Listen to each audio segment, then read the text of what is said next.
Good morning. Happy Palm Sunday from St. Paul's Episcopal Church on Key West.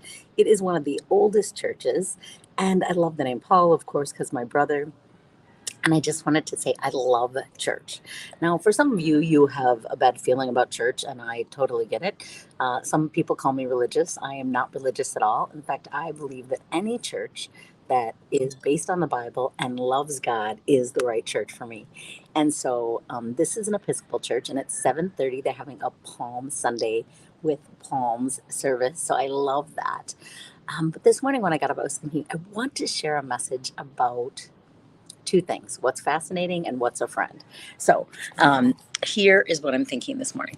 I was thinking that it's not fascinating that people don't like people. People don't like people because they're too short, they're too tall, they're the wrong color, they love the wrong people. There's a million reasons that people find to hate people. And I was talking to a friend recently, and he was telling me about someone who hated him and how he just hates these people that hate him.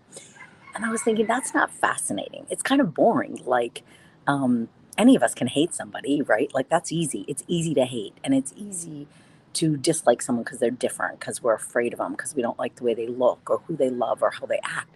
But what's fascinating to me is when you love people that don't love you. Like, that's fascinating. Um, I think that when people don't like me and I can love them anyway, and not only love them, show up for them, be generous to them, that is fascinating. And so, as Palm Sundays are here today, I was thinking, what if you loved the most difficult people? Like, that's fascinating. What if people hated you and you loved them anyway? And then I started thinking about Jesus. Like, he has a million reasons to not like us, to be disappointed in us. Some I see in Key West, some I might even be part of in Key West. Um, but he doesn't. He loves us anyway, despite our messy parts, despite our lack of integrity sometimes, despite our lack of kindness sometimes, our lack of saying the right thing or doing the right thing or doing what we say we're going to do, or not just living on good intention. And I love going to church. I've always loved going to church. But honestly, I often like to go to church when it's empty. As you can see, it's empty. Because once people get into church, it gets messy and complicated because we are messy and complicated, right? And when I was a little girl, I loved to go to, well, mostly I went to Catholic churches. I was raised Catholic, but I'd go by myself and I would talk to God. And I felt like He was right there with me, that Jesus and God, I could just be in their presence and they would just love on me. And as messy and unworthy as I felt in church, I always felt precious. And it's partially why I love church. And I think people get confused between the church and religion and faith and the difference. And for me, it's knowing that Jesus loves me, period, with all my messy, complicated parts, and then challenges me, Annie, can you love all people with all their messy, complicated parts, with their hatred, with their inaccuracy, with their lacking? Can you love people? Because that's fascinating. Disliking people is easy, and especially disliking people that dislike us. But what if we love people that don't love us like Jesus loves me? Jesus has been my best friend since I was a little girl. I've always felt like I could hear the voice of God. I always felt like He was a safe place to go.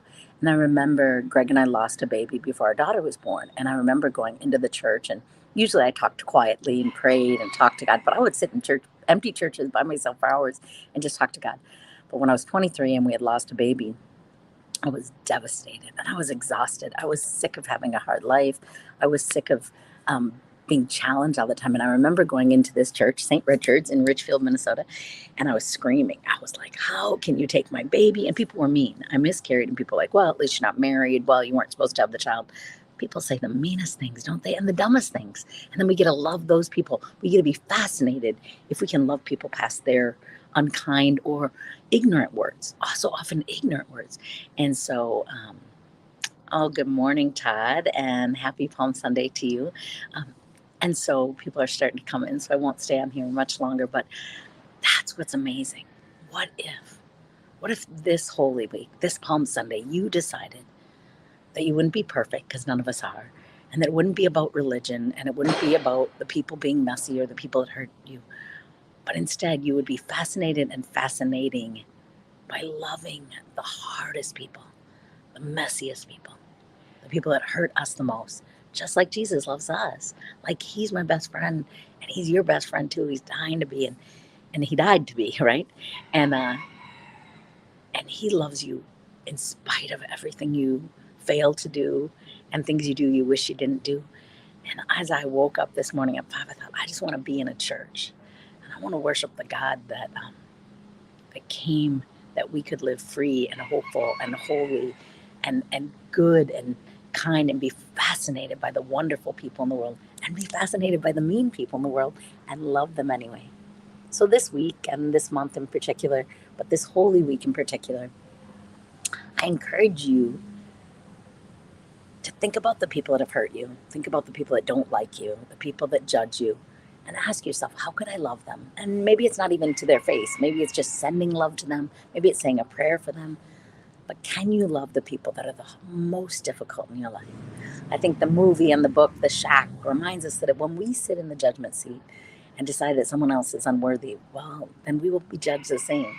So I just want to sit in the seat of love, especially towards those people that don't love me, especially toward those people that are racist, that are prejudiced, that are angry, because really that is their internal pain being projected outward. So think about that. I'm excited next Sunday. For those of you that are interested and available on next Sunday on Fort Myers Beach at Newton Park, there's no sunrise service on Fort Myers Beach. And so I decided, you know what, I'm going to organize one. And whether 3 people show up or 13 or 30 or 300, from 6:45 in the morning till 7:45, come whenever you can, come for 10 minutes, come for the whole hour. I'm going to facilitate Sunday morning Easter worship. And yes, 6:45 in the morning's early, but you have to get there at 6:45 to be there for the sunrise. Bring a candle, bring a flashlight, bring your phone. But we will sit together in the darkness and we will watch the sunrise, and we will be reminded that in the hardest of situations, which there's plenty, there's always hope. And that if we hang on long enough, the sun will rise on our situation and on our brokenness and on our loss, and we will feel love again and we will feel hope. So happy Palm Sunday. Thank you for watching, and I challenge you to be fascinated by the love that is challenging this week. And don't be fascinated by the ignorance or anger. We expect that, but be fascinated by the good stuff. God bless you. Happy Palm Sunday, and I hope to see you on the beach next Sunday, 6:45 to 7:45 on Newton Park. Take care.